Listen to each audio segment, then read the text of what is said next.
Confident group chairman CJ Roy ആത്മഹത്യ ചെയ്യാൻ നേരത്തെ തന്നെ തീരുമാനിച്ചിരുന്നുവെന്ന് സൂചന. 9 പേജുള്ള ആത്മഹത്യാക്കുറിപ്പ് കണ്ടെടുത്തതായിട്ടാണ് വിവരം. കർണാടക CID സംഘം IT ഉദ്യോഗസ്ഥരെ ചോദ്യം ചെയ്യാൻ വീണ്ടും വിളിപ്പിക്കും. കൊച്ചിയിൽ നാളെ എനിക്കറിയില്ല. ഈ അന്വേഷണത്തിൽ നമുക്ക് തൃപ്തിയുണ്ടോ, അല്ലെങ്കിൽ പരാതിയുണ്ടോ? ഈ അന്ന് സംസാരിച്ചപ്പോൾ അദ്ദേഹം കാണണമെന്നല്ലാതെ മറ്റെന്തെങ്കിലും കാര്യം പറഞ്ഞിരുന്നതോ? ഒന്നും പറഞ്ഞില്ല. എന്നോട് ചോദിച്ചത് റോയനോട്. ഡോക്ടർ CJ റോയുടെ മരണവുമായി ബന്ധപ്പെട്ടിട്ട് പുതിയ കുറച്ച് വാർത്തകൾ നിലവിൽ പുറത്തു വരുന്നുണ്ട്. 9 പേജ് നീണ്ട CJ റോയുടെ ആത്മഹത്യക്കുറിപ്പാണ് പോലീസുകാർ നിലവിലിപ്പം കണ്ടെടുത്തിരിക്കുന്നത്. ഇന്നലെ ഈ CJ റോയുടെ സഹോദരന്റെ ഒരു ഇന്റർവ്യൂ നിങ്ങളെല്ലാവരും കണ്ടു കാണും എന്ന് ഞാൻ വിചാരിക്കുന്നു. അതിനകത്ത് ആ പുള്ളിക്കാരൻ പറയുന്നുണ്ട്, പോലീസുകാരുടെ അന്വേഷണത്തിനകത്തോട്ട് ഞങ്ങൾ 100% തൃപ്തികരമാണ് എന്ന തരത്തിൽ. എന്നാൽ കഴിഞ്ഞ ദിവസങ്ങളിൽ ഈ പുള്ളി ഇങ്ങനെയൊന്നും അല്ലായിരുന്നു മീഡിയയുടെ മുന്നിൽ വന്ന് സംസാരിച്ചിട്ടുണ്ടായിരുന്നത്. അപ്പം ഇതിൻ്റെ പിന്നിൽ വേറെ എന്തോ കാര്യങ്ങളുണ്ട്.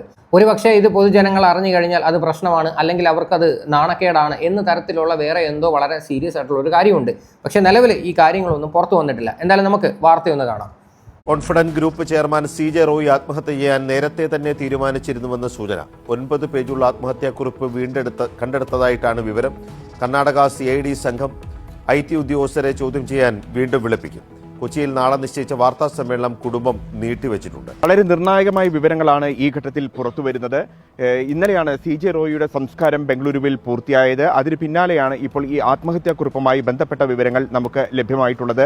9 പേജുള്ള ആത്മഹത്യാക്കുറിപ്പാണ് അദ്ദേഹം കുടുംബാംഗങ്ങളുടെ പേരിൽ തയ്യാറാക്കിയിട്ടുള്ളത് എന്നുള്ള വിവരമാണ് ഇപ്പോൾ പുറത്തുവരുന്നത്. ഈ ആത്മഹത്യാക്കുറിപ്പിൽ തന്റെ കുടുംബത്തോട് അദ്ദേഹം മാപ്പ് ചോദിക്കുന്നുണ്ട്. താൻ നേരിട്ട സമ്മർദ്ദങ്ങളെക്കുറിച്ച് അദ്ദേഹം വ്യക്തമാക്കുന്നുണ്ട്.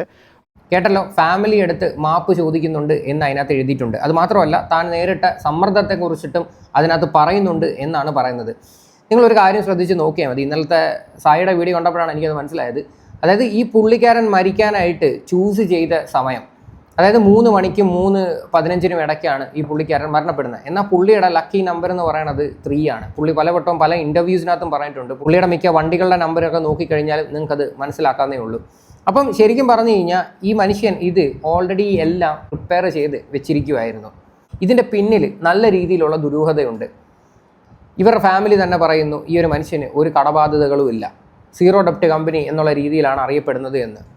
അങ്ങനെ ഉണ്ടെങ്കിൽ ഈ ഒരു മനുഷ്യന് ഇത് ചെയ്യേണ്ട ആവശ്യമുണ്ടോ? ഒരു പക്ഷേ ഈ പറയുന്ന ക്രിസ്റ്റൽ ഗ്രൂപ്പിൻ്റെ വിഷയമായിട്ട് ബന്ധപ്പെട്ട് കുറേ അധികം വാർത്തകളും കുറേ അധികം FB പോസ്റ്റുകളും നിലവിൽ എല്ലായിടത്തും കാണാൻ പറ്റുന്നുണ്ട്. അതിനകത്തൊക്കെ പറയുന്നത് ഈ ഒരു മാനേജർ എന്നുള്ള രീതിയിലായിരുന്നു ഈ ക്രിസ്റ്റൽ ഗ്രൂപ്പിൽ ഈ പുള്ളിക്കാരൻ ആദ്യം ജോലിക്ക് കയറിയത്. അതിനുശേഷം പിന്നെ അവിടുത്തെ MD ആകുന്നു. പിന്നെ അവരുമായിട്ട് എന്തൊക്കെയോ പ്രശ്നങ്ങളായിട്ട് പുറത്തിറങ്ങുന്നു. പിന്നെ കുറേ നാൾ കഴിയുമ്പോൾ ക്രിസ്റ്റൽ ഗ്രൂപ്പ് കംപ്ലീറ്റ് ആയിട്ട് പൊളിഞ്ഞ് പാളീസാവുന്നു. കോൺഫിഡൻറ്റ് ഗ്രൂപ്പ് ഒരു സൈഡിൽ കൂടി പൊങ്ങി വരുന്നു. അപ്പം ഇതെല്ലാം ശരിക്കും പറഞ്ഞാൽ ഒരു കർമ്മയുടെ ഭാഗമാണ് എന്ന തരത്തിലൊക്കെ പല ആൾക്കാരും പറയുന്നുണ്ട്. എന്തായാലും ഇതിൻ്റെ കുറേ സത്യങ്ങൾ നിലവിൽ പുറത്ത് വരാനുണ്ട്. തീർച്ചയായിട്ടും ഈ ഒരു വിഷയമല്ല CBIക്കോ അല്ലെങ്കിൽ വേറെ ആർക്കെങ്കിലും ഒക്കെ ഈ ഒരു കേസ് കൈമാറുന്നതായിരിക്കും ഏറ്റവും ബെറ്റർ. കാര്യം ഈ ഒരു മനുഷ്യൻ ഇങ്ങനെ ചെയ്യാനുള്ളതിൻ്റെ ഒരു കാരണം ജനങ്ങൾ അറിയുന്നത് വളരെ നന്നായിരിക്കുമെന്നാണ് എനിക്ക് തോന്നുന്നത്. അത് കുടുംബത്തിന് ലഭിച്ചത് ഈ റോയ് മരിക്കുന്ന സമയത്ത് കുടുംബാംഗങ്ങൾ എല്ലാവരും തന്നെ വിദേശത്തായിരുന്നു. അദ്ദേഹത്തിന്റെ ഭാര്യയും മക്കളും അതുപോലെ സഹോദരൻ ഇവരെല്ലാവരും വിദേശത്തായിരുന്നു. മരണവിവരം അറിഞ്ഞതിന് ശേഷമാണ് ഇവർ നാട്ടിലേക്ക് തിരികെ എത്തിയത്. ഈ എത്തിയ സമയത്താണ് ഇവർക്ക് ഈ കുറിപ്പ് ലഭിക്കുന്നത്. അതുപോലെ തന്നെ ഇന്നലെ റോയിയുടെ സഹോദരൻ ഇവിടെ എത്തിയ ശേഷം നടത്തിയ വളരെ രൂക്ഷമായ പ്രതികരണമാണ് ആദായ നികുതി വകുപ്പ് ഉദ്യോഗസ്ഥർക്കെതിരെ നടത്തിയിരുന്നത്. ആദായ നികുതി വകുപ്പ് ഉദ്യോഗസ്ഥരുടെ നിരന്തര സമ്മർദ്ദമാണ് തന്റെ സഹോദരന്റെ മരണകാരണമെന്ന് അദ്ദേഹം ആരോപിച്ചിരുന്നു. എന്നാൽ ഇന്നലെ സംസ്കാര ചടങ്ങിന് ശേഷം വീണ്ടും അദ്ദേഹത്തിന്റെ പ്രതികരണം തേടിയ സമയത്ത് അല്പം കൂടി മയപ്പെടുത്തിയ രീതിയിലാണ് അദ്ദേഹം പറഞ്ഞത്. കടുത്ത പ്രതികരണങ്ങൾക്കൊന്നും തന്നെ അദ്ദേഹം തയ്യാറായിരുന്നില്ല എന്നുള്ളത് ആ ഒരു ഇന്റർവ്യൂ കണ്ടപ്പം തന്നെ എനിക്ക് സംശയം അടിച്ചതാണ്. കാര്യം തലേ ദിവസം വന്നിരുന്നിട്ട് കംപ്ലീറ്റ്ലി ഈ പറയുന്ന IT ഓഫീസേഴ്സിനെ അഗെയിൻസ്റ്റ് ആയിട്ട് ഇന്റർവ്യൂ കൊടുത്തൊരു മനുഷ്യനാണ്. ആ മനുഷ്യൻ നേരെ മറിച്ച് ഇന്നലത്തെ ഇന്റർവ്യൂസിനകത്ത് സംസാരിക്കുന്ന ഒരു രീതിയുണ്ട്. ഞങ്ങൾ അന്വേഷണത്തിനകത്തോട് തൃപ്തരാണ്, ഞങ്ങൾക്ക് വേറെ പ്രശ്നങ്ങളോ കാര്യങ്ങളോ ഒന്നുമില്ല എന്ന തരത്തിലാണ്. അതായത് ഒരു പക്ഷേ ആ ഒരു മനുഷ്യൻ ഈ പറയുന്ന സൂയിസൈഡ് നോട്ട് കണ്ടു കാണത്തില്ലായിരിക്കാം. ഫാമിലി നാട്ടിൽ വന്ന സമയത്താണ് ഇത് കിട്ടിയത് എന്ന് പറയുന്നുണ്ട്. ശരിക്കും പറഞ്ഞാൽ ഈ ഒരു സംഭവം ഇന്നാണ് പുറത്ത് വരുന്നത്. അപ്പോൾ ഇത് എന്തുകൊണ്ട് ഇത്രയും സമയമായിട്ട് ഇവർ ഹൈഡ് ചെയ്ത് വെച്ചിരുന്നു?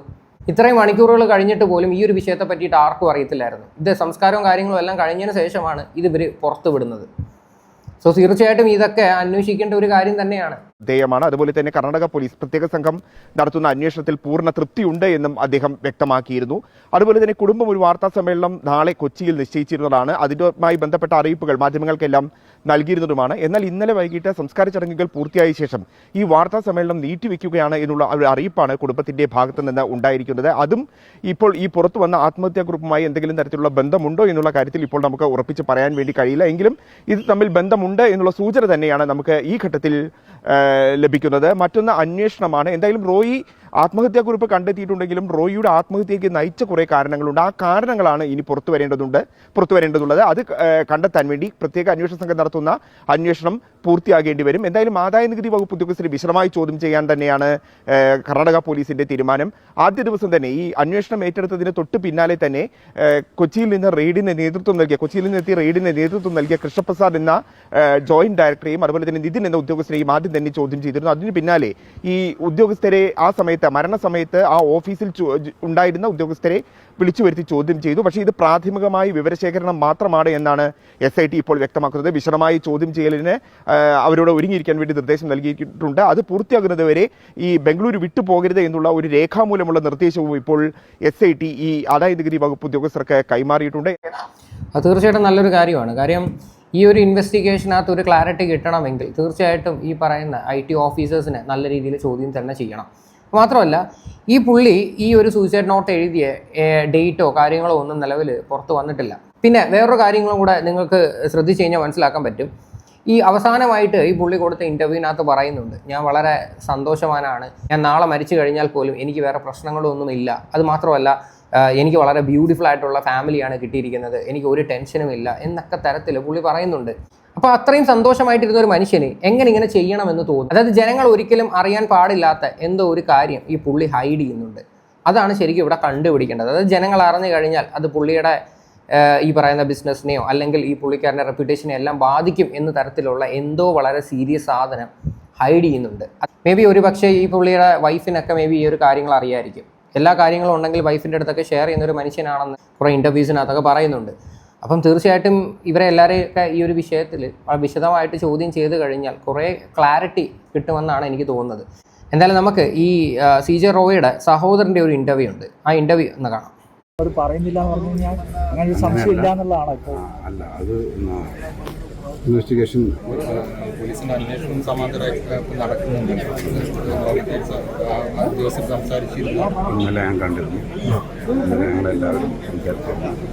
നമുക്ക് കുറേ ആശങ്കകളുണ്ടല്ലോ വിഷയത്തിൽ. അത് പറഞ്ഞിരുന്നോ പോലീസ്? അതിനോട് ഇപ്പം ഞാൻ പറയാൻ ശനിയാഴ്ച രാവിലെ ബാബുടെ സംസാരിക്കുന്ന സമയത്ത് പറഞ്ഞത് അത് നമുക്ക് എല്ലാവർക്കും അറിയുന്ന കാര്യമാണ്. അവരാണ് ഉണ്ടായിരുന്ന അവിടെ. വേറെ റോയ്ക്ക് കടവായിട്ടോ റോയ്ക്ക് വേറെ ലോണോ അങ്ങനത്തെ ഒന്നുമില്ല. എന്തുകൊണ്ട് ഇത് ചെയ്തു എന്ന് പറഞ്ഞാൽ എനിക്കറിയാം. വെള്ളിയാഴ്ച ഉച്ചയ്ക്ക് ശേഷം സംഭവിച്ചത് എന്താണെന്ന് കുടുംബത്തിന് അറിയണം. അതായിരിക്കും നിയമ നടപടികളായിട്ട് മുന്നോട്ട് പോകും. അല്ല, അത് എനിക്കറിയില്ല. വെയിറ്റ്. ഈ അന്വേഷണത്തിൽ നമുക്ക് തൃപ്തിയുണ്ടോ അല്ലെങ്കിൽ എന്തെങ്കിലും പരാതിയുണ്ട്. തൃപ്തിയുണ്ട്. ഈ അന്ന് സംസാരിച്ചപ്പോൾ അദ്ദേഹം കാണണമെന്നല്ലാതെ മറ്റെന്തെങ്കിലും കാര്യം പറഞ്ഞിരുന്നതോ? ഒന്നും പറഞ്ഞിട്ടില്ല എന്നോട്. കേട്ടല്ലോ, അന്വേഷണത്തിൽ ഞങ്ങൾ തൃപ്തരാണ്, പരാതിയോ കാര്യങ്ങളോ ഒന്നുമില്ല എന്നാണ് വളരെ കാം ആൻഡ് ക്വയറ്റായിട്ട് സഹോദരൻ വന്ന് സംസാരിക്കുന്നത്. അപ്പോൾ ഇവർക്കൊക്കെ വ്യക്തമായിട്ട് ഇതിൻ്റെ കാരണം എന്താണെന്ന് മനസ്സിലായി. ഇവരും ഉള്ളിൽ ഭയക്കുന്നുണ്ട് ആ ഒരു വിഷയം പുറത്ത് അറിയണ്ട എന്നുള്ള രീതിയിൽ. എന്തായാലും വരും ദിവസങ്ങളിൽ നമുക്കറിയാം എന്ത് തന്നെ സംഭവിക്കുമെന്ന്. എന്തായാലും ശരിക്കും പറഞ്ഞു കഴിഞ്ഞാൽ കുറേ ആൾക്കാർ പറയുന്നത് പോലെ ഇത് ഈ കർമ്മ എന്ന് പറയുന്നൊരു സാധനം തിരിച്ച് ഹിറ്റ് ചെയ്യുന്ന സമയത്തായിരിക്കും മേ ബി ഇങ്ങനെയൊക്കെയുള്ള കാര്യങ്ങളൊക്കെ മനസ്സിൽ ചിന്ത വരുന്നത്. അതായത് പണ്ട് നമ്മൾ ചെയ്ത് കൂട്ടിയ കാര്യങ്ങളും അതും ഇതൊക്കെ മനസ്സിൽ ഇങ്ങനെ റിഗ്രറ്റായിട്ടോ അല്ലെങ്കിൽ അത് തിരിച്ചടിക്കാൻ തുടങ്ങുമ്പോഴോ പിടിച്ചു നിൽക്കാൻ നിവൃത്തിയില്ലെങ്കിൽ പല ആൾക്കാരും ഇങ്ങനെയൊക്കെയുള്ള രീതിയിൽ ചെയ്തു പോകും. ഇനി വേറൊരു കാര്യം കൂടെ ഞാൻ പറയാം. ഈ പുള്ളിക്കാരൻ ഇത്രയും വലിയൊരു സാമ്രാജ്യം കെട്ടിപ്പണത്ത് നിങ്ങൾ അവിടെ ചിന്തിക്കേണ്ട കുറേ കാര്യങ്ങളുണ്ട്. 36-ാമത്തെ വയസ്സിൽ പുള്ളിക്കാരൻ ഫ്ലൈറ്റ് മേടിച്ചു എന്ന് പറയുന്നുണ്ട്. അപ്പം 36-ാമത്തെ വയസ്സിൽ ₹1 കടം പോലും ഇല്ലാതെ, അതായത് വെറും ഒരു മാനേജർ പോസ്റ്റിൽ കയറിയ ഒരു മനുഷ്യൻ എങ്ങനെ ഇത്രയും പൈസ ഉണ്ടാക്കി എന്നുള്ളൊരു ചോദ്യമുണ്ട് അല്ലേ? അങ്ങനെയൊക്കെ ഇതിൻ്റെ പിന്നിൽ ഒരുപാട് കാര്യങ്ങളുണ്ട്. എന്തായാലും ആ മനുഷ്യൻ മരണപ്പെട്ടു പോയി. പിന്നെ നമ്മൾ കൂടുതലായിട്ട് ഇങ്ങനെ ചൊറിഞ്ഞ് കുത്തിയിട്ട് വലിയ പ്രയോജനം ഉണ്ടെന്ന് എനിക്ക് തോന്നുന്നില്ല. എന്തായാലും പോലീസുകാർ ഇൻവെസ്റ്റിഗേറ്റ് ചെയ്യട്ടെ. എന്തായാലും ഈ ഒരു വിഷയമായിട്ട് ബന്ധപ്പെട്ട് നിങ്ങളുടെയൊക്കെ അഭിപ്രായങ്ങൾ എന്താണെന്ന് വെച്ചാൽ നിങ്ങൾ തീർച്ചയായിട്ടും കമൻറ്റ് ചെയ്യുക.